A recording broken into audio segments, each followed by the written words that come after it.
नमस्कार दोस्तों। वैसे मेरा कोई ऐसा इरादा नहीं होता है, बट हो जाता है मुझसे ऐसा। हमारे सामने एक यूट्यूब चैनल है महेश गुरुजी का। मैं इनका बहुत सम्मान करता हूँ। उसका कारण है सम्मान करने का पहला कारण कि ये यूट्यूबर हैं। यूट्यूबर होना अपने आप में एक बहुत बड़ी बात होती है, आसान बात नहीं होती। आप बन के देखो तो आपको पता चल जाएगा कि बहुत बड़ी बात होती है। मैं आज तक यूट्यूबर बन नहीं पाया हूँ। अभी कुछ दिनों से कोशिश कर रहा हूँ बनने की। पिछले 10 साल से मैंने बनने की कोशिश ही नहीं की थी। कोशिश नहीं की थी, पहली प्रॉब्लम। और बनना आसान नहीं है, दूसरी बात। महेश गुरुजी बन गए तो इनका सम्मान बनता है। दूसरी बात, ये इंग्लिश पढ़ाते हैं, लाखों लोगों की हेल्प करते हैं इंग्लिश सीखने में, तो दूसरी बहुत बढ़िया बात। तीसरी बात, इन्होंने कभी हिम्मत नहीं हारी और रेगुलर वीडियोस बनाए हैं। इसके लिए इनका जो है बहुत बड़ा साधुवाद किया जाता है। बहुत सारे कॉन्सेप्ट्स को ये आसान करके बता देते हैं। बहुत सारी अच्छी अच्छी बातें हैं इनके बारे में, राइट। बट मुझे पता नहीं क्यों ऐसा लगता है कि ये भी एक रट्टू तोते की कैटेगरी में आते हैं। इंग्लिश को पूरी तरह से नहीं समझते। बात आती है जब इंग्लिश की बात हो गई, यूट्यूब की, सम्मान एप्रिशिएट। बात आती है रेगुलर की, सम्मान एप्रिशिएट। बात आती है इन्होंने हिम्मत नहीं आ रही, उसका भी इनकी तारीफ़ है, अप्रिशिएट करते हैं इन्हें, राइट। और ये इंग्लिश सब लोगों को सिखाते हैं, इस चीज़ का भी अप्रिशिएट करते हैं। बट बात आती है जब इंग्लिश को गहराई से समझने की, तो फिर लगता है कि जो है इनकी भी जो इंग्लिश है वो, इनकी समझ बहुत अच्छी नहीं है इंग्लिश की। ये भी मतलब एक तरीके से जो है रट्टू तोते ही हैं जहाँ तक इंग्लिश की बात आती है। अब बहुत सी चीज़ें होती हैं, इनकी गलती नहीं है। महेश गुरुजी के मैं मतलब सम्मान करता हूँ, सारे टीचर्स का सम्मान करता हूँ। ज़्यादातर टीचर्स रट के ही पढ़ाते हैं, उन्हें अपना दिमाग लगाना ही नहीं होता बिल्कुल भी, क्या है क्या नहीं है। बस कंटेंट बनाना है, तो कंटेंट बनाना है, यूट्यूब से पैसे कमाना है, ये होता है परम उद्देश्य। या फिर हमें नौकरी बचानी है, प्राइवेट स्कूल में काम कर रहे हैं, और सरकारी टीचर्स का तो फिर भगवान ही भला करे। उनका तो ध्येय क्या है वो तो उनका तो खैर भगवान ही जाने, राइट। तो इनकी एक वीडियो यहाँ पे दिख रही है मुझे जो सामने है। अगर आप इस वीडियो को ध्यान से देखें तो ये ग्रामर के टीचर हैं और ग्रामर पढ़ाने का दावा करते हैं। सेंटेंस लिखे हुए हैं। मैंने एक एक चीज को बिल्कुल क्लियर कर दिया। सेंटेंस भी तो ये नीचे मैंने क्या पूरा जो है पढ़ाने की कोशिश कर रहे हैं। सेंटेंस ने बहुत ही चले होता है, कैसा दिखता है, क्या काम करता है, देखते हैं। होती है यार, जो स्क्रिप्ट तैयार की है ना, एक एक एग्जांपल चुना है। तो ग्रामर के टीचर हैं, ग्रामर पढ़ाते हैं, बड़ी मेहनत भी करते हैं, मेहनत लगती है, बहुत मेहनत लगती है, और उस मेहनत के लिए इनका बहुत बहुत रिस्पेक्ट बनता है, ठीक है। बट हमें इन चीज़ों से कोई फ़र्क नहीं पड़ता। हमें फ़र्क पड़ता है कि सामने वाले बंदे को क्या सिखा रहे हैं। और जब कोई इंग्लिश का टीचर कुछ भी यूज़ करता है तो उसका सामने वाले स्टूडेंट्स पर फ़र्क पड़ता है। तो इन्होंने सबसे पहले लिखा है मेन और इंडिपेंडेंट और प्रिंसिपल क्लॉज, ठीक लिखा है। दूसरी जगह लिखा है गिव्स कंप्लीट सेंस, ये भी ठीक लिखा है। Not start with any conjunction, ये जो सेंटेंस है ये सही है गलत है? ये सेंटेंस जो है इन्होंने बिल्कुल गलत लिखा है, क्योंकि नॉट स्टार्ट, नोट से स्पोकन इंग्लिश में, टूटी फूटी इंग्लिश में तो कोई सेंटेंस शुरू हो सकता है, बट प्रॉपर ग्रामर में नॉट हमेशा एक ऑक्सिलरी वर्ब के बाद ही आता है। नॉट हमेशा एक हेल्पिंग वर्ब के बाद ही आता है, और इन्होंने ऐसे ही लिख दिया। अब मैं ये नहीं कह रहा हूँ कि कमी ढूंढ रहा हूँ, मैं कमी बिल्कुल ढूंढ रहा हूँ, क्योंकि इन्होंने बोला है कि ये पूरा लेसन उन्होंने बड़ी प्लानिंग के बाद बनाया है। और प्लानिंग के बाद अगर ये ऐसी मिस्टेक कर रहे हैं तो फिर इनसे पढ़ी हुई इंग्लिश में बच्चे जो है बहुत ज़्यादा मिस्टेक करेंगे। और कैसे पता चलता है कि कोई टीचर बिल्कुल ही रट्टू वाला है, रट्टू तोता है, या इंग्लिश को नहीं समझता है? तो देखिए, कंप्यूटर पे अगर लैपटॉप पे आप टाइपिंग कर रहे हैं तो समझ में आता है कि आप जो है गलती कर देंगे टाइपिंग।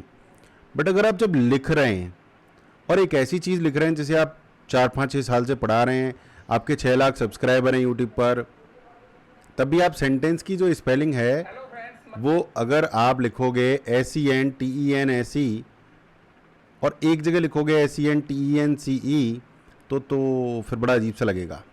आपने हर जगह सेंटेंस की स्पेलिंग लिखी है, तो यानी आपको सेंटेंस की स्पेलिंग पूरी तरह से ध्यान नहीं है। आप उसको ध्यान करके लिखते हो, याद नहीं है, आपको समझ नहीं है उसकी, ध्यान करके लिखना पड़ता है।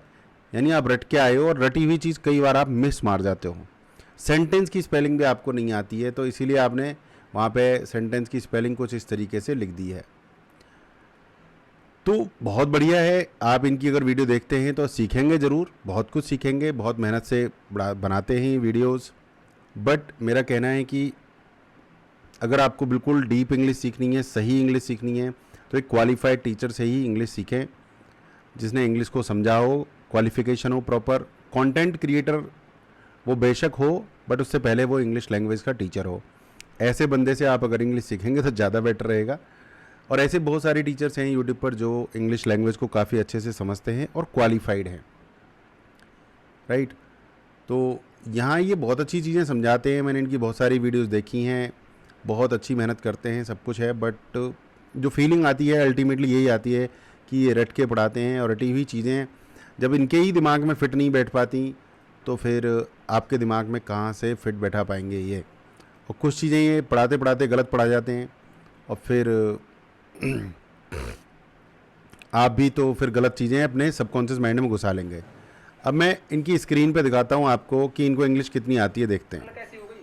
सब्जेक्ट वर्ब कॉम्बिनेशन में क्लॉज है। आपको सुना सनियर पूरी देख एडवर्ब होते हैं, लेकिन एडजेक्टिव क्लॉज, ठीक है। अगला देखो, यहाँ पर ये गुरुजी बात कर रहे हैं एडजेक्टिव और रिलेटिव क्लॉज। बोर्ड पे देखिए आप, फंक्शन एज, यहाँ पर जो आर्टिकल इन्होंने इस्तेमाल नहीं किया, एज एन एडजेक्टिव आना चाहिए था शायद, इन्होंने एन यहाँ भूल गए इन अ सेंटेंस, यानी इन्हें खुद मिस्टेक्स इतनी मार रहे हैं, ठीक है। और यहाँ पर लिखा हुआ है start with a relative pronoun. Adjective और रिलेटिव क्लॉज जो है सिंगुलर है, यहाँ पर ये सिंगुलर टॉपिक है, सिंगुलर की बात हो रही है, और यहाँ पर इन्होंने स्टार्ट में एस नहीं लगाया है। यानी मैं देखते देखते वीडियो देखते देखते जो चीज़ें देख पा रहा हूँ उसमें इन्होंने इतनी सारी गलती की हैं, राइट, आप देख सकते हैं। तो ऐसे चैनलों से आप इंग्लिश सीखेंगे तो कैसे काम चलेगा दोस्त, right. Ravi who has stolen your phone is our neighbour. तो रवि हु हैज़ स्टोलन, यहाँ रवि के बाद हल्का सा कॉमे की ज़रूरत पड़ रही है, हल्का सा कॉमा की ज़रूरत पड़ रही है, राइट। नहीं भी लगाओगे तो ठीक है, कोई दिक्कत नहीं है कॉमा की, बट चलो ठीक है, कोई दिक्कत नहीं है। तो इस तरह देख रहे हैं आप, इन्होंने स्टार्ट में एस नहीं लगाया। प्रेजेंट सिंपल टेंस की मिस्टेक करी है इन्होंने, बहुत बड़ी मिस्टेक नहीं करी, प्रेजेंट सिंपल टेंस की। और इसमें देखिए आप, इसमें यहाँ पर इन्होंने जो मिस्टेक की है, यहाँ पर देखिए अगली स्लाइड में, यहाँ बात कर रहे हैं एडवर्ब क्लॉज की। तो पहला सेंटेंस देखिए, इट फंक्शन एज, यहाँ पर भी इट फंक्शंस आना चाहिए था, फंक्शंस आना चाहिए था as an adverb in a sentence. और दूसरे सेंटेंस में फिर से वही गलती है, it starts with an subordinate conjunction. देखिए विद एन सबॉर्डिनेट, यहाँ पे एन आना चाहिए, या विद आ सबॉर्डिनेट। सबॉर्डिनेट से पहले आर्टिकल ए आएगा, एन आएगा। इट स्टार्ट्स विद, स्टार्ट्स आएगा, यहाँ पे ए आएगा। I heard a noise outside while I was my friend failed because he did not read. तो देख रहे हैं भाई साहब, इतनी सारी गलती कर रहे हैं, और इनके 6 लाख सब्सक्राइबर हैं। भला हो इनसे सीखने वालों का कि इनकी खुद की इंग्लिश इतनी टूटी फूटी है। इट फंक्शंस नहीं लिखा, इट स्टार्ट्स नहीं लिखा, सबॉर्डिनेट से पहले आर्टिकल गलत है। और यहाँ पे देखिए, my friend failed because he did not read. अगर इनको इंग्लिश की सही समझ होती तो यहाँ पे होता ही डिड नॉट स्टडी, पढ़ाई करना होता। एक स्लाइड में इनकी फंक्शन, स्टार्ट, आर्टिकल और रीड 4 गलतियां हैं, और ये इंग्लिश पढ़ा रहे हैं यूट्यूब पर, और 6 लाख इनके सब्सक्राइबर हैं। मेरा निवेदन है आपसे, चैनल को अनसब्सक्राइब करें, ऐसे चैनल से इंग्लिश सीखें जहां पर आपको डीप नॉलेज मिलती है। और एक ऐसे चैनल का नाम है गुरुजी इंग्लिश क्लासेस, जिस पर आप ये वीडियो देख रहे हैं। मेरी अगर कोई गलती आप पकड़ते हैं तो ज़रूर मुझ तक पहुँचाइए, मुझे बड़ा अच्छा लगेगा, बहुत ही अच्छा लगेगा। और गहरी इंग्लिश सीखने के लिए, deep English, right English, proper English सीखने के लिए आप गुरुजी इंग्लिश क्लासेस को सब्सक्राइब कर लीजिए, बेल बटन को क्लिक कर दीजिए। नमस्कार, धन्यवाद।